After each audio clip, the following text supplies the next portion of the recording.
One of the least talked about and hardest parts of the recovery process is making it through what I call the post-detox disillusionment.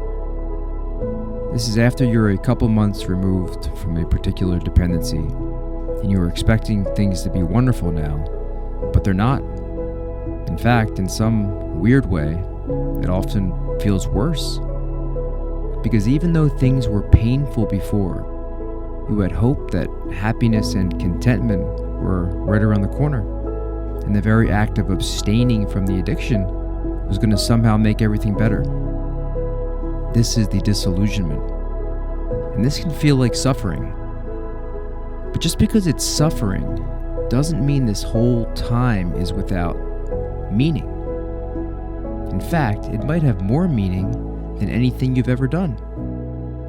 Nietzsche said that he who has a why can bear almost any how. So then maybe there's nothing more important than finding meaning in the suffering. A reason to trudge through those dark nights of the soul when all conscious thought is begging you to end the pain. Here's one that works for a lot of people. Imagine you have 50 more years to live, and you love this person who will be living out those years. But in order for you to experience those last 49, this first one needs to be a sacrifice of suffering.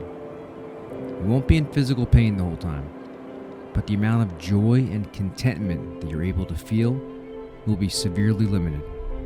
Now, if you knew that those were the rules, would you accept the arrangement?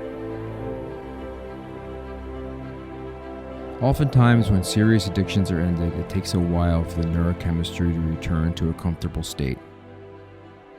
And it can be very painful. And although the pain might be unavoidable, the suffering can still be reduced. You can suffer proudly, knowing that you're living through what will later get etched as the most impactful and significant year of your life.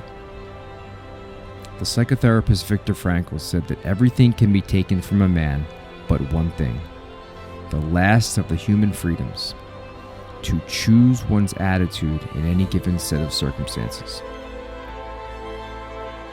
I believe that we do a disservice to folks when we encourage them to give up an addiction so that they may be happy.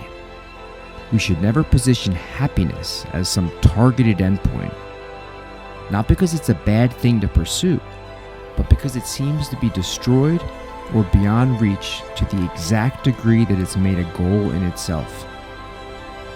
Instead, aim for meaning. Meaning can be the solution. Meaning allows us to find pride in the suffering. This is the difference.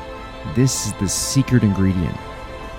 This is what allows someone to travel through our own personal desert time, what some refer to as the purgatory of early recovery. With our heads held high, it's possible. Many others have done it, but if you want to know how, you're going to have to find a why.